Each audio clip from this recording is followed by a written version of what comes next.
next. Okay. So, uh, our area of interest for today is bacterial infections because there are so many organisms that can cause infections in the skin, like viral, fungal, parasitic. So we are dealing with bacterial skin and soft tissue infections. इसमें मैं आपको साथ साथ कुछ infections तो इस presentation में हमने डाली हुई है, कुछ जो है मैं आपको उसके अलावा भी बताऊंगी. The most important thing is कि हमारे पास in dermatology outdoors as well as in other outdoors like surgery, in pediatrics and general medicine or other specialties, we encounter with such patients who have these infections, and unfortunately for the general physicians as well, although these are very easy to diagnose, but there is no exposure and there is no proper training in our setups for these common infections. So usually patients suffer. So these are in sense of diagnosis after chest pain and asthma in the emergency care settings. Like these are so common. हमारे पास अगर 3 patients आएंगे, every third patient जो है उसको skin की infections होंगी. इसमें अब ये है कि there are certain risk factors for common bacterial infections, जो कि स्किन की हर चीज में कुछ रिस्क फैक्टर्स होते हैं. Like in case of infections तो सबसे जो my practical experience is that कि hygienity is very important. जहाँ पे unhygienic conditions होती हैं, people encounter with these infections. And also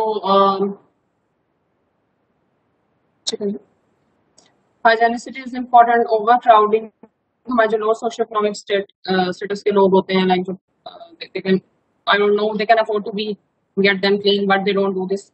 And also these are some social issues. बाकी disease related में जो चीजें आती हैं उसमें alcoholism आ सकता है, kidney के patients, liver disease, diabetes, HIV, malnutrition, CNS की अगर involvement हो रही है, like CNS की involvement इस sense में the patient cannot take care of himself or herself, so वो prone हो जाता है. बाकी IV drug abuse भी बहुत common है जो कि neglect भी होते हैं. So जस्ट मैं स्लाइड को थोड़ा सिंप्लीफाई करूंगी. There are 2 types of organisms. एक तो जो हमारे बॉडी को अपना ही समझ के यहाँ पे रहते हैं, like these are known as resident flora, जिसमें हमारे पास मल्टीपल स्पीशीज है. स्टेफ की है, स्ट्रेप्टोकोकस है, इनके नेम्स थोड़े डिफिकल्ट हैं. I don't think so these are important in this presentation. Exam point of view से इम्पोर्टेंट हो सकते हैं. तो बाकी जो हमारे ट्रांजिएंट फ्लोरा है, लाइक जो कंटेमिनेंट्स होते हैं, उनमें भी ग्राम पॉजिटिव्स और ग्राम नेगेटिव्स आते हैं. जो सबसे जो कॉमनेस्ट ऑर्गेनिज्म इन्फेक्शंस में है, जो हम जिस पे हम आज फोकस करेंगे, these are staphylococcal and streptococcal infections. दूसरे वाले जो भी ग्राम नेगेटिव्स आ जाते हैं, जो कि रेयर है. Now this slide is important in the sense कि हमने स्किन को, इन्फेक्शंस को on the basis of structure they are involving, उन्हें कैसे क्लासिफाई करना है. ये हमारे ना सिर्फ के डायग्नोसिस के लिए इम्पोर्टेंट है, ट्रीटमेंट पॉइंट ऑफ व्यू से भी. और तो स्किन की जो स्ट्रक्चर है, it is composed of 2 layers basically. It is composed of the superficial one is the epidermis, that is a thinner layer, and the deeper one is the dermis. उसके नीचे फिर आपके सबक्यूटेनियस फैट आ जाती है, and here follicles these are in the dermis. So all these structures can be infected by certain organisms, and every infection has obviously different terminology. Like अगर epidermis की infection है तो उसको हम impetigo बोलेंगे. It is very superficial, just like erosion. जैसे skin हल्की सी उतर गई. Then dermis की जो infection होगी उसमें फिर erysipelas आ जाएंगे. इसको हम आगे फिर डिस्कस करेंगे. Hair follicles are also present in the dermis. Hair follicles की infections में फिर folliculitis, furunculosis, carbuncles आएंगे, and then subcutaneous fat cellulitis आएगा. And all these are caused by gram-positive organisms. So impetigo is for if there are certain doctors in this presentation belong to pediatric specialty, तो उनके लिए important है कि impetigo में ये picture बहुत अच्छी बनाई हुई है. पेशेंट जो आते हैं उनमें हनी कलर्ड क्रस्टिंग होती है, पेरी ओरल, एंड वेरी ऑरिफिशियल जो एरियाज जो होते हैं, सुपरफिशियल से ब्लिस्टर्स बनते हैं, छाले बनते हैं, और then they rupture, they leave raw erosions, और उसके ऊपर एक हनी कलर्ड क्रस्ट आ जाता है, लाइक थोड़ी डर्टी डर्टी फील आ रही होती है। तो इसको हम फिर, और ये एपिडर्मिस की इन्फेक्शन है, जैसे हम ऑलरेडी डिस्कस कर चुके हैं। Next is cellulitis. अब सेलुलाइटिस के साथ ही मैं आपको एरिसिपेलास का भी थोड़ा सा बता दूंगी। बोथ आर सेम, मोर और लेस सेम थिंग।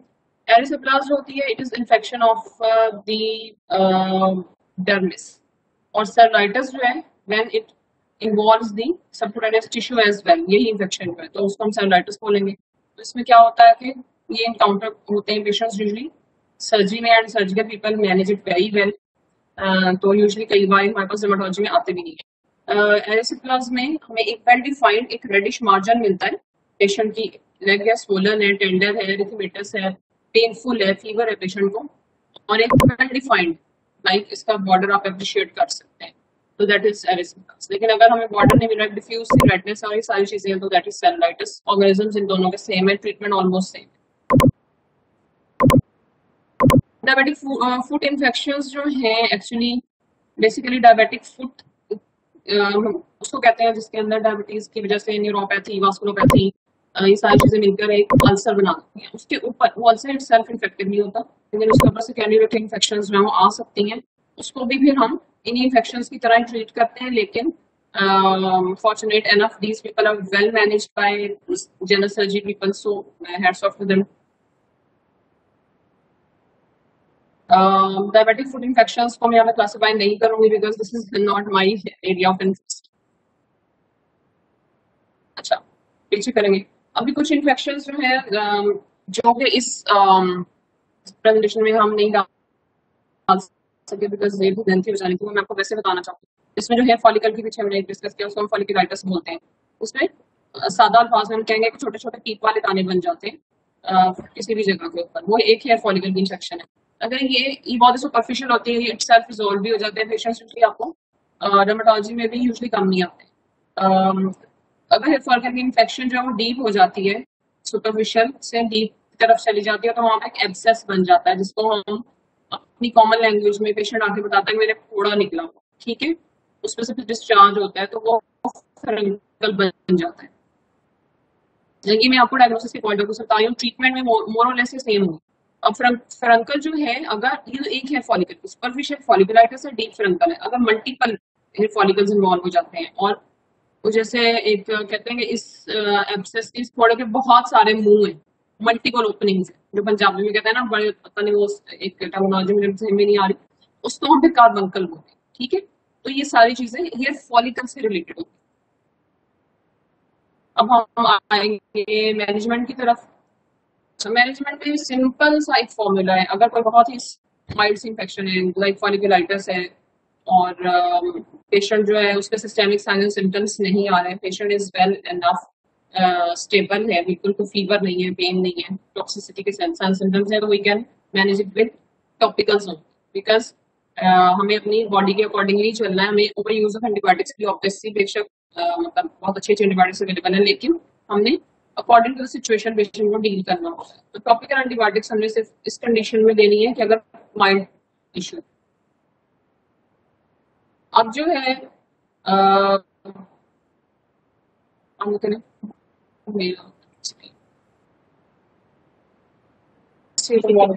और जो सिस्टेमिक एंटीबायोटिक्स हैं, जिसको I will hand over to my next presenter जो भी होंगे यहाँ पे। तो सिस्टेमिक आपने तभी देनी है, जैसे कि हम जनरली भी तभी देते हैं जब पेशेंट को जनरलाइज इन्फेक्शन, स्किन में भी जब जनरलाइज इन्वॉल्वमेंट हो गई है, साथ में पेशेंट को फीवर आ रहा है, या आपको लग रहा है कि टॉपिकल का यूज वो इतना अच्छा नहीं कर सकेगा, जो अनफॉर्चुनेटली जो थोड़े लो सोशियो इकोनॉमिक स्टेटस के लोग हैं, वो टॉपिकल को बहुत अच्छा अप्लाई नहीं कर सकते, तो फिर हम उनको सिस्टेमिक एंटीबायोटिक्स की तरफ देते जाते हैं। Thank you so much. Thank you doctor Ayesha, thank you very much. जी डॉक्टर को जी, thank you so much, Dr. Aisha, for such a great and comprehensive info and sharing your pearls of knowledge with all of us. And कुछ questions हैं यहाँ पर। AMR की एक slide थी, जरा आप पीछे जाएंगी पलवशा, स्लाइड लेके एएमआर के ऊपर, एंटी माइक्रोबियल रेजिस्टेंस के ऊपर। एएमआर की स्लाइड पे, एएमआर की स्लाइड पे हाँ, एएमआर की स्लाइड पे जी। आपके कनेक्शन में थोड़ा सा मेरी जी जी यहाँ पर ये इसमें से क्वेश्चन आता है बहुत दफा कि कौन सी सिस्टमिक एंटीबायोटिक्स है जो as a first line. No no, not this slide. No, please please move back, move back. Sorry, कौन सी सिस्टमिक एंटीबायोटिक्स है ये? जी हमेशा Dr. Usma, give me a minute.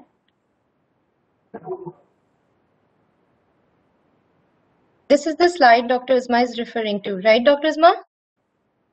Yes, yes, Okay, Dr. okay. Aisha. Dr. Usma, could you please move the mic a little bit closer to you? Yeah, can you hear me now? Yeah, perfect, loud and clear. Thank you. Okay, that's wonderful. So my question is, and there is a question in the chat box, and ये हमें multiple time doctor Ayesha question आता है कि first line of management क्या होनी चाहिए। जैसे आपने अपनी इनिशियल टॉक में बताया कि skin and skin structure infections जो होते हैं उनमें ट्रेनिंग नहीं होती डर्मेटोलॉजी में, जिसकी वजह से डायग्नोसिस सही नहीं हो पाता simple and common skin infections का ओपीडी के अंदर। और being a dermatologist I also know that, and definitely you know that कि स्किन के जो बेसिक या सिंपल या कॉमन इन्फेक्शंस हैं उनमें जो मेन टूल है डायग्नोसिस का वो हमारी आंखें होती हैं, आईज होती हैं, राइट। सो हम ज़्यादातर क्लिनिकल डायग्नोसिस कर रहे होते हैं, और आप भी सेकंड करेंगी इस बात को कि हम इन कॉमन इन्फेक्शंस के लैब्स नहीं करा रहे होते, टेस्ट नहीं करा रहे होते, एम्पेरिकली ट्रीट कर रहे होते हैं। तो एम्पेरिकल ट्रीट करने के अंदर जो हमें गाइडेंस है, डॉक्टर आयशा प्लीज जरा हमारी ऑडियंस को बताइएगा कि क्या कंसिडरेशन होनी चाहिए in this era where we are living in the time when we are not making as many antibiotics जितनी हम लिख रहे हैं। क्योंकि जो WHO रिकमेंड करता है वो ये कहता है जी कि एक्सेस लिस्ट है, वॉच लिस्ट है, रिजर्व लिस्ट है। और ये जरा सा थोड़ा सा एलैबोरेट कीजिएगा कि क्या इम्पोर्टेंस है गाइडलाइन रिकमेंडेशंस की, ससेप्टेबिलिटी पैटर्न की, और इन कॉमन इन्फेक्शंस को ओपीडी में ट्रीट करने की, जो कि हियर क्लिनिकल एग्जामिनेशन से और थ्रू हमारी आईज उनकी हम डायग्नोसिस करते हैं। nevertheless we always have an opportunity or a way to get the CS done, but हम कितने लैब्स कराते हैं इन कॉमन में और कितनी जरूरत होती है जो कॉमन इन्फेक्शंस की आपने बात की। तो काइंडली थोड़ा सा एलैबोरेट कीजिएगा ऑडियंस के लिए। Thank you so very much.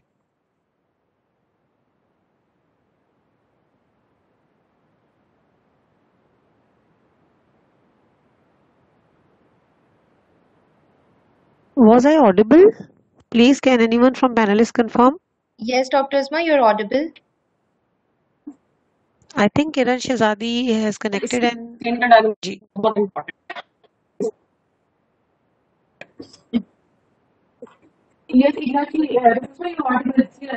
Kiran, we are unable to hear Dr. Aisha's voice. Okay, I'm not talking.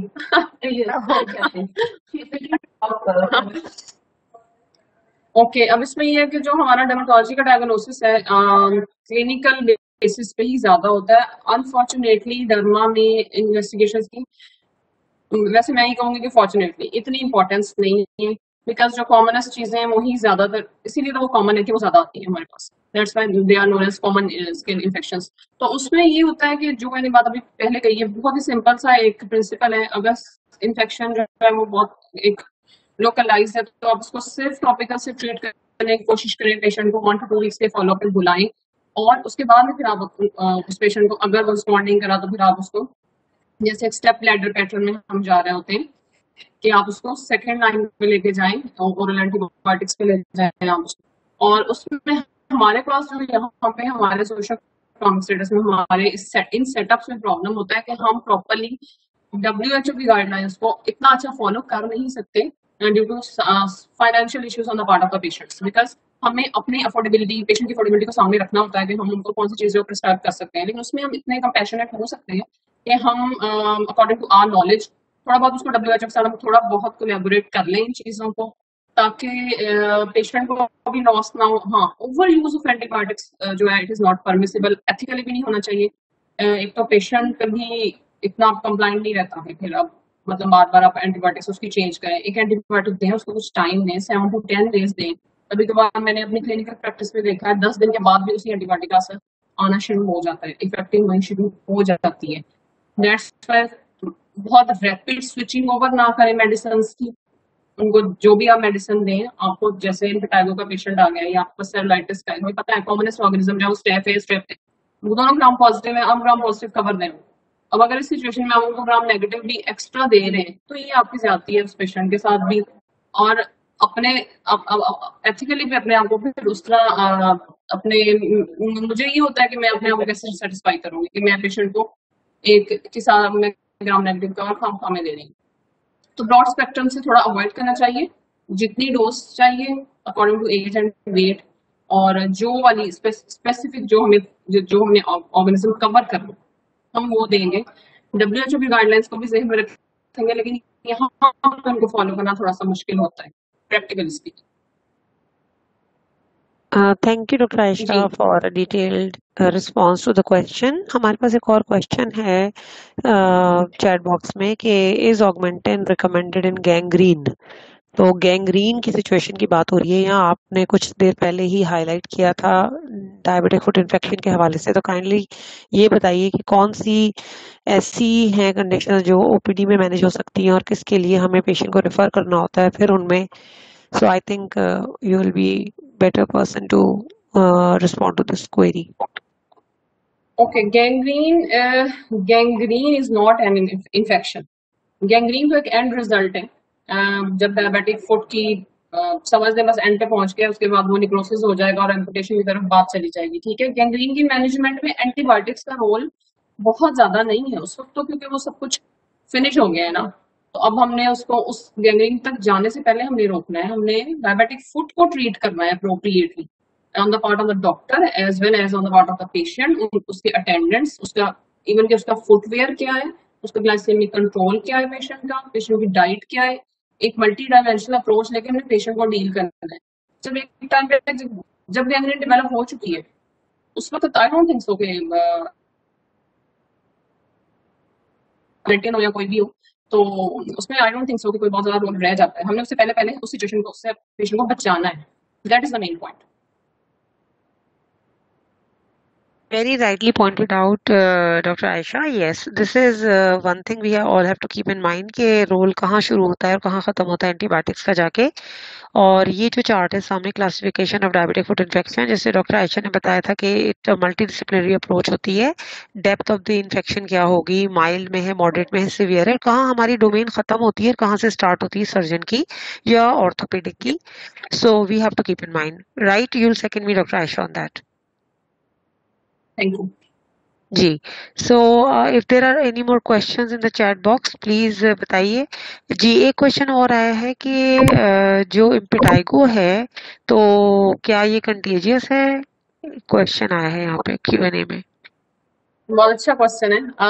Contagious इस सेंस में है कि क्योंकि ये अनहाइजेनिक कंडीशन होने की वजह से होती है यूजली, और ओवर क्राउडिंग की वजह से होती है। जैसे एक छोटा सा कमरा है, उसमें 7-8 लोग रह रहे हैं और वो नहा धो भी नहीं रहे, सफाई सुथराई का भी कोई खास एहतमाम नहीं है, तो फिर ये कंटेजियस है उस सारी सिचुएशन में। लेकिन अगर एक यूजली इम्पेटाइगो बहुत ज्यादा नीट एंड क्लीन बच्चों में आता भी नहीं है, तो जब हमने इम्पेटाइगो का पेशेंट आता है तो फिर हमें इस क्वेश्चन में इंपॉर्टेंस इस चीज की शो हो रही है कि हमें फैमिली काउंसलिंग भी करनी है कि आपने अपने सारे बच्चों को नहा धुला के साफ सुथरे कपड़े पहना के रखना है। Along with these medications that I am prescribing, this is also an important step. So yes, it is contagious. Thank you, Dr. Aisha, for the detailed response to this question. एक और क्वेश्चन यहाँ पर आया है कि इसमें हमें systemic antibiotic कब इस्तेमाल करनी चाहिए इम्पेटाइगो में? इम्पेटाइगो में यूजुअली अगर तो लाइक इट इज इसमें ये इरोजन्स की फॉर्म में आता है। Erosion is superficial piling of skin, deep असर नहीं बनता, हल्की सी जैसे स्किन आम जुबान में कहें। आई थिंक बहुत सारे ऐसे लोग हैं जो डर्मेटोलॉजी से रिलेटेड नहीं है इस प्रेजेंटेशन में, तो जैसे स्किन छिल नहीं जाती इस तरह होता है, उसके ऊपर हनीकल्ड क्रस्टिंग आ जाती है। और अगर 1 या 2 फोकाई ऑफ इन्फेक्शन है तो आप टॉपिकल दे सकते हैं। लेकिन अगर किसी बच्चे का पूरा फेस भरा हुआ है या उसकी बॉडी के ऊपर बहुत ज्यादा है तो फिर आप एक तो इतनी टॉपिकल आप उसको एडवाइस भी नहीं कर सकते, 15 ग्राम या 30 ग्राम्स की ट्यूब्स होती है। दूसरा ये कि फिर ओरल देने में कोई हर्ज नहीं है, उस सिचुएशन में आप उसको बिल्कुल दें ओरल। पेरेंट्स के लिए भी कंफर्टेबल होता है कि एक चाय का चम्मच सुबह दोपहर शाम वो पिला के फारिग हो जाते हैं, और आपके लिए भी अच्छा आउटकम आता है, पेशेंट भी सेटिस्फाई हो जाता है उससे। Thank you so much doctor Ayesha.